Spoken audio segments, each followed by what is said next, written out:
Ինչպես սովորեցնել երեխային պահել գլուխը և շրջվել։ Անկեղծ ասած, մենք չպետք է որևէ բան սովորեցնենք երեխային կյանքի առաջին ամիսներին, նա ինքնուրույն կսովորի։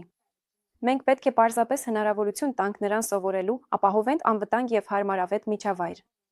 Որպեսզի երեխան տիրապետի նոր հմտության կամ սովորի նոր շարժում, նա պետք է ամրապնդի կամ, եթե կուզեք, մարզի մեջքի և պարանոցի մկանները։ Եվ հիմնական զբաղմունքը, որը օգնում է մեզ այդ արդյունքին հասնել, երեխային փորիկի վրա պառկեցնելն է։ Հետևաբար, հենց որ փոքրիկի պորտի վերքը լավանա, կարող ենք սկսել նրան որոշ ժամանակով փորիկի վրա պառկեցնել կերակրելուց առաջ։ Անկեղծ ասած, սկզբում երեխան մեծ հաճույքով չի ընդունի այս գործողությունը և ամենայն հավանականությամբ փորիկի վրա մնալու տևողությունը չի գերազանցի մի քանի րոպեն, այն էլ փոքրիկի ձայնային ուղեկցությամբ։ Բայց աստիճանաբար մեջքը կուժեղանան, և երբ նա մեծանա, փոքրիկի մոտ կհայտնվի հետաքրքրություն խաղալիքների և շրջապատող աշխարհի նկատմամբ։ Այդ ժամանակ փորիկի վրա մնալու տևողությունը կսկսի ավելանալ, և 4-5 ամսականում երեխան իր արթուն ժամանակի գրեթե ամբողջ մասը կանցկացնի փորիկի վրա կամ ծնողների ձեռքերում։ Եթե առաջին ամսում մենք չունենք որևէ նորմաներ երեխայի փորիկի վրա մնալու համար, ապա 2-3 ամսականում փորձում ենք այնպես անել, որ երեխան օրվա ընթացքում առնվազն կես ժամ պառկի փորիկի վրա, մի քանի մոտեցումներով։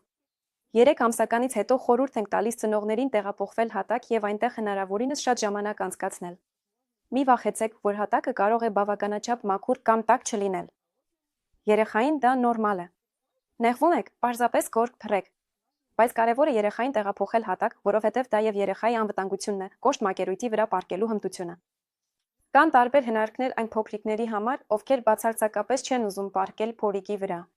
Կարելի է երեխային դնել ծնողի փորիկի և կրծքի վրա։ Մոտավորապես այսպես,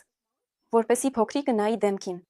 Սա կլինի նաև մի փոքր թեք մակերես, ինչի շնորհիվ երեխային ավելի հեշտ կլինի պահել իր ծանր գլուխը, և միևնույն ժամանակ հետաքրքիր կլինի նայել մայրիկի կամ հայրիկի դեմքին։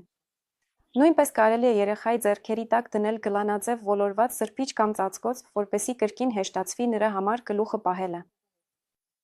Եթե երեխան 3 ամսականից մեծ է, դրսում լավ եղանակ է, կարելի է երեխային դնել փորիկի վրա հենց դրսում մանկասայլակի մեջ։ Սովորաբար նրանց հետաքրքիր է նայել շուրջը, և դա նույնպես խթանում է նրանց, որպեսզի մարզվեն գլուխը պահելու մեջ։ Եվս մեկ կարևոր հմտություն, որը պետք է յուրացնի երեխան կյանքի առաջին 6 ամիսների ընթացքում, դա փորիկի վրա շրջվելն է։ Դրա համար կրկին անհրաժեշտ է ունենալ բավականին ամուր մեջքի և ոտքերի մկաններ։ Սովորաբար շրջվելը կատարվում է գողքով, ոտքը վեր նետելով և մեջքի մկանների օգնությամբ իրեն ձգելով։ Հավանաբար սա միակ հմտությունն է, որի յուրացմանը դուք կարող եք մի փոքր օգնել, եթե փոքրիկի ոտքերի և մեջքի մկանները բավականին ամուր են, նա կարողանում է գողքի վրա շրջվել, բայց դեռ չի հասկանում, թե ինչպես շրջվի փորիկի վրա։ Երեխային խաղալիքով հետաքրքրացնելով կարելի է այն տանել նրա գլխի հետևը և մեկ ոտքը ծալելով շրջել դեպի խաղալիքը, առանց շրջվելու գործընթացը մինչև վերջ ավարտելու։ Շարժման մնացած մասը փոքրիկը պետք է ինքնուրույն հաղթահարի։ Այս կերպ դուք նրան կհուշեք, թե ինչպես համակարգի իր մկանները և կօգնեք մեջքը մարզել այս շրջվելու գործընթացում։